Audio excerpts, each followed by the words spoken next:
মাধ্যম নয়, দোষের ঠিকানা। জ্ঞান খুঁজে নিজে নিতে আলোর ঝলকা।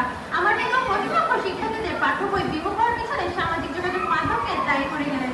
বিজ্ঞ প্রতিপক্ষ, আপনার উদ্দেশ্যে বলছি, আপনি যদি রাস্তায় চলতে চলতে পড়ে যান তবে কি রাস্তার দোষ দেবেন? কখনোই না, সেটি আপনার দোষ, কারণ আপনি দেখে চলতে পারেননি। ঠিক তেমনি সামাজিক যোগাযোগ মাধ্যমের ব্যবহার সম্পূর্ণ আমাদের উপর নির্ভর করে। আমি সেটি কিভাবে ব্যবহার করছি, ভালোভাবে না খারাপভাবে, সেটি আমাদের উপর নির্ভরশীল। ধন্যবাদ মাননীয় মডারেটর আমাকে বক্তব্য উপস্থাপনের সুযোগ প্রদানের জন্য। বিতর্ক চলছে। আজকের বিতর্কের বিষয় নির্ধারিত হয়েছে সামাজিক যোগাযোগ মাধ্যম শিক্ষার্থীদের পাঠ্য বই বিমুখ করছে। বাস্তবতার প্রেক্ষিতে আমি আমার দল আলোচ্য প্রস্তাবের বিপক্ষে অবস্থান করছি। বিতর্কের